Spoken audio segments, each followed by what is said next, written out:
Okay, so I wanted to do a video on the Philadelphia Flyers. I've had a lot of requests of people asking me, when am I going to talk about the Flyers? What about the Flyers? So I wanted this to be my first video. I probably should have done more earlier. I didn't. I'm sorry for anybody that has been waiting for it. But I started watching the Flyers at a young age, as young as I can remember. Probably around the same time I started following the Eagles.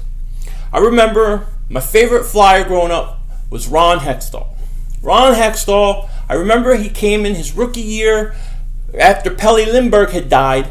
Hextall came in, and as many young Flyer fans fell in love with Hexy, fell in love with goaltending. It was great. Now, I remember watching him and Mark Howe, Tim Kerr. You had Peter Zezel. You had Rick Tocchet. You had them all. They were great. They were a fun team to watch. But then they got kind of bad for a while. You had Rod Brind'Amour was pretty much the only guy. Then they traded Tocchet for Mark Recchi. I remember that. And then Eric Lindros came. Eric Lindros was a monster. A monster. I loved Eric Lindros.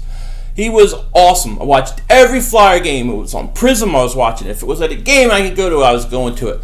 Wherever it was, I was watching. Loved the Flyers. And I thought for sure they would win a cup. But something happened. Something that to this day, I still don't understand. Because Bob Clarke was running that team, but he refused to go out and get goaltending. Now, there was no salary cap when Lindros was playing. There was none. But he would not go out and get a good goalie. You had guys like Ed Belfour that was in Chicago that went to Dallas and won a cup. You had Cujo, who was, I believe, with the Blues. Then he went to the Edmonton Oilers. Then he went to the Toronto. But that time, right around when he was with Edmonton, Flyers could have gotten him, and they didn't. They brought in Van Beesbrook, who was like in his 30s, and he was old.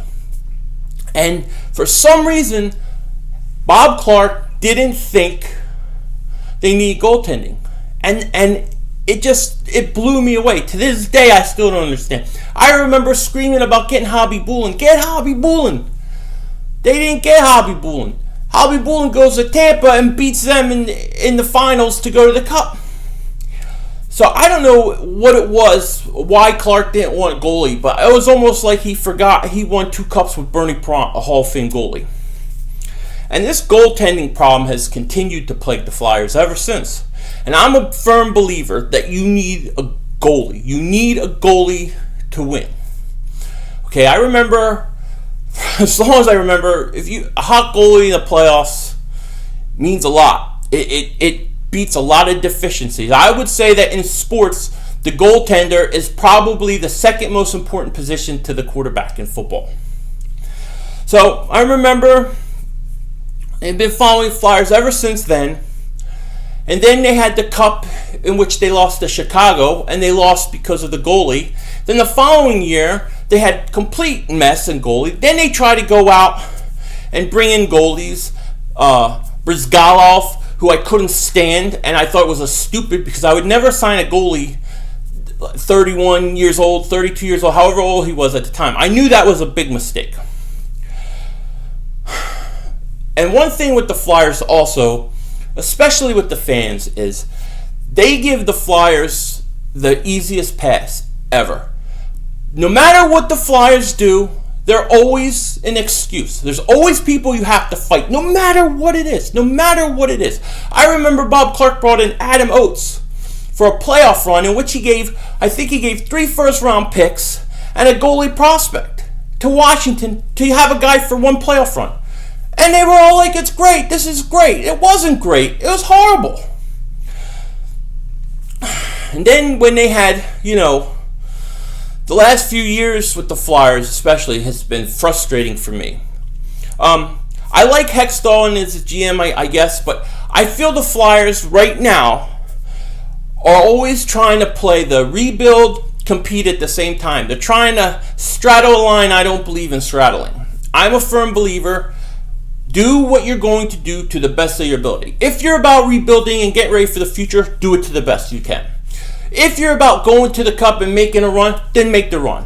But don't try to play, both sides of the ice, both sides of the room. It don't work. And the Flyers are frustrating to me because I see them trying to rebuild in certain ways, and then in other ways I see them trying to make a playoff run and be relevant instead of just getting it over with. So I think, the Flyers create, for me, a frustration that, frankly, it's really horrible. Do we really need them to go to the 8th seed of the playoffs and lose in the second round? I mean, I think I'd like to see the Flyers today. I don't like their coach today. I don't like Haskell. I'd like to see the Flyers I'd like to see the Flyers start making some moves more aggressively to get younger guys and start rebuilding this thing. I love Giroux. I love those guys. They're great. But the time has come to focus on the youth, focus on rebuilding it. They're doing, Hextall's okay. I understand they're not going to do that way. So whatever. But it's frustrating. But that's where I'm at with the Flyers. That's pretty much where I've been for the whole time, and I'll try to bring more videos as I see fit for the Flyers in the future. Take care. See you later.